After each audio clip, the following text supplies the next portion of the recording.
kita nak pergi ke Selat Tebrau depan tu. Yang ni second link, macam nak menyeberang daripada Korea Utara masuk ke Korea Selatan, dia punya perasaan gitu.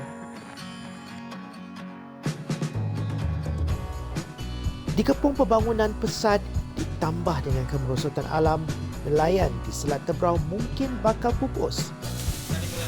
Boleh masak apa kan?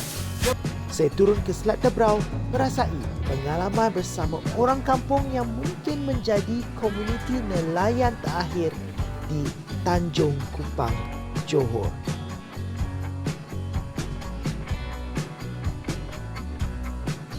Formula they use in outside forces is to class one, divide and rule.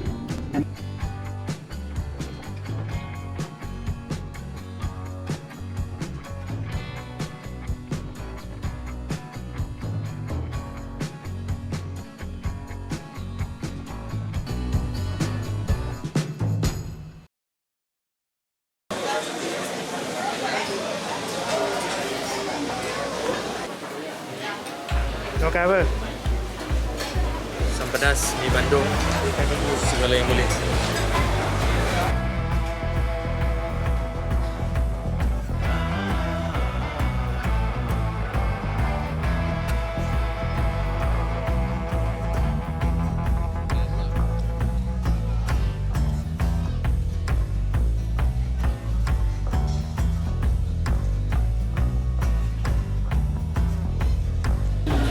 Mi bandung.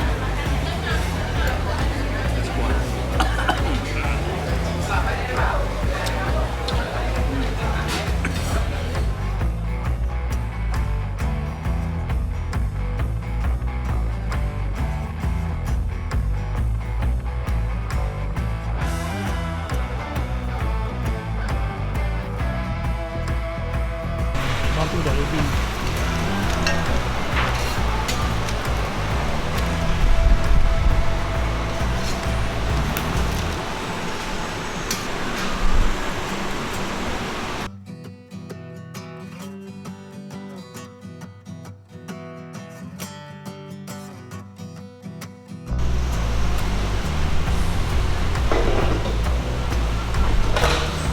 Okey, hari ni kita nak buat ala-ala jalan-jalan cari makan di JB. Kita ada seorang budak JB ke sebelah. Tengok cheese dia. Melted, cair.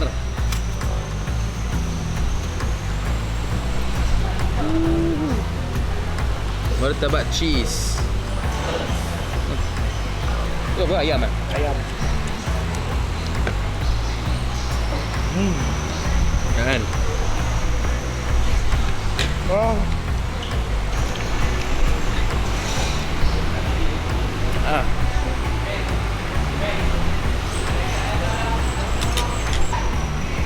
Tapi kalau habis satu plate ni boleh kenyang.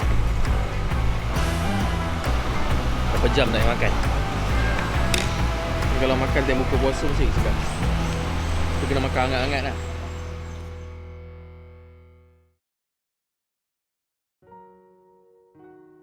Johor Darul Takzim, negeri pesat membangun, kaya dengan tradisi dan keindahan alam sekitar. Negeri ini mempunyai sejarah yang panjang dari tinggalan sebuah empayar yang gemilang. Kini, sebuah negeri moden, tumpuan pelaburan dalam dan antarabangsa. Johor kini membina keupayaan untuk tampil teguh mendepani abad ke-21. Baik dari segi modal insan dan infrastruktur, Johor kini kembali sebagai bangsa yang terbilang. Tetapi dalam pertemuan antara pembangunan dan alam, alam sering dikorbankan bagi memberi ruang kepada pembangunan yang menjanjikan kemakmuran untuk semua. Di Singapura umpamanya, usaha penambakan laut menyebabkan legasi-legasi lama kini hanya tinggal dalam ingatan. Singapura mencipta ruang baru untuk menampung populasi yang bertambah pesat. Semuanya ditambah, kampung tradisi hilang daripada peta. Penduduknya pula dipindahkan. Dari hidup di lautan dan tepian pantai, orang kampung terpaksa biasa tinggal di flat. Ada juga yang enggan ubah cara hidup. Laut masih menjadi sebahagian nyawanya, lantas memilih untuk berpindah ke Johor. Antaranya ialah ke tepian laut di Tanjung Kupang ini. Okey, kita nak pergi ke Selat Tebrau depan tu.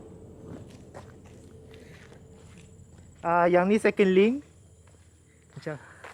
Macam nak menyeberang daripada Korea Utara masuk ke Korea Selatan, dia punya perasaan gitu. Ish, nervous lah. Memang awak selalu sini Lalu sini? Memang kat sini ada orang datang mancing-mancing ikan tak? Biasanya diorang datang sini untuk memancing. Memang ada lah orang selalu datang sini.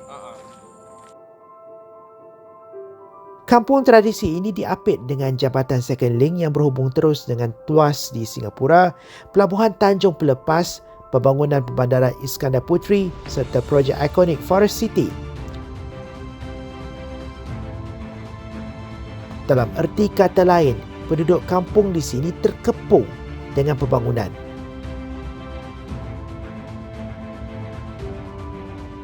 Saya menemui Hakimi, seorang pemuda kampung dari Mukim Tanjung Kupang, membawa saya berjalan-jalan di kampung ini untuk melihat apa yang ada di sekitar kampung ini. Bagaimana? Di sini kehidupan laut masih jadi nadi utama. Bot nelayan keluar masuk jeti membawa hasil tangkapan dari sekitar Selat Tebrau. Tapi sayangnya, hasil tangkapan sudah semakin menurun. Macam ni nelayan punya aktiviti ke tangkap suka-suka ni? So yang ni biasanya nelayan akan tangkap ikan tambah. Maksudnya ikan tambah tu ikan yang besar kecil. Mereka tangkap untuk membuat umpan perangkap ikan besar. Okey, kita berada di betul-betul bawah second link. Kalau kita tengok straight tu Singapura. Yang tu tuas. Apa nama, CIQ tuas. Plastik ke apa ni? Rumpai laut. Ni rumpai laut. So yang orange tu plastik. Ni rumpai laut. Macam plastik Ni rumpai laut. Tak nampak ni rumpai laut. First time pegang rumpai laut. So bakal keliling kampung ni kami semua dah mapping lah untuk buat dapat grant daripada LPJ. So kami masuk bakau sepanjang sini sampai ke PTP. Kami mapping lah tengok apa yang ada dekat kawasan mangrove ni lah. Sebelum semua mangrove ni hilang. So kami buatlah mapping, tengok habitat apa yang ada lah. Kurang untuk yang saya nampak untuk generasi muda ke laut agak kurang lah. Ada tu masih ada tapi tak berapa ramai lah. So banyak yang bapa-bapa mereka turun ke laut. So anak-anak mereka kerja keluar lah. Lama-lama kalau jadi macam tu tak adalah nelayan dekat kampung awak dah. Betul.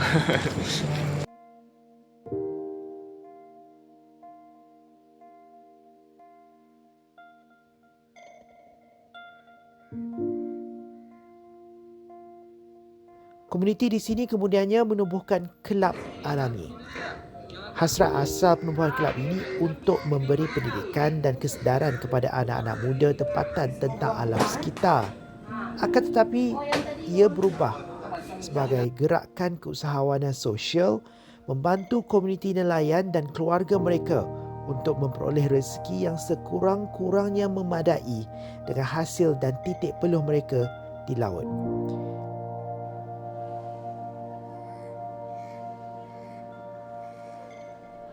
Before 2016 was try to talk to all the middlemen who are actually orang kampung as well. It's not like they're outside middlemen.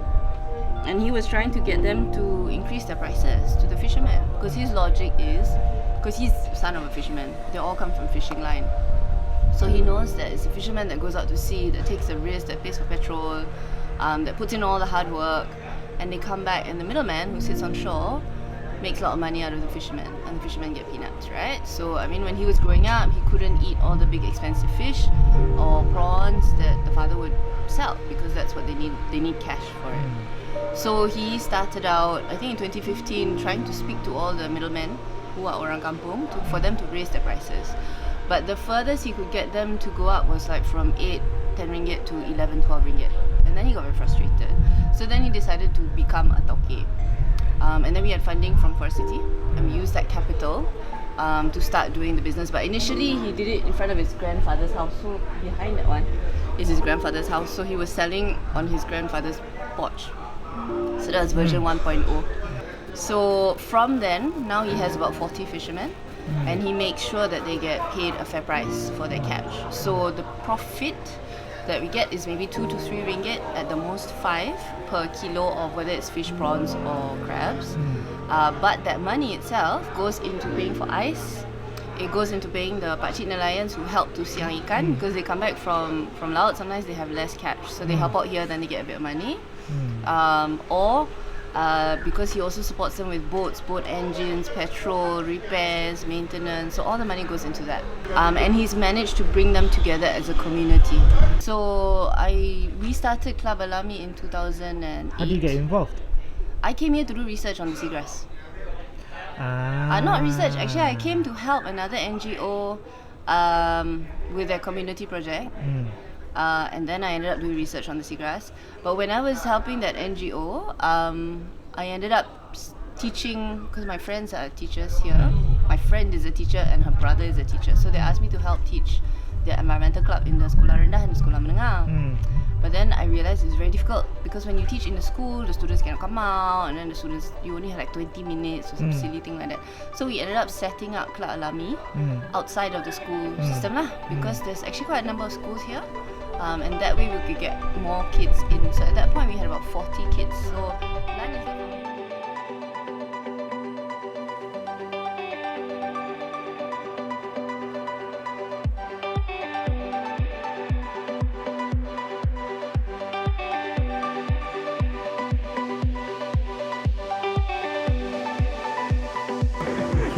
Okay.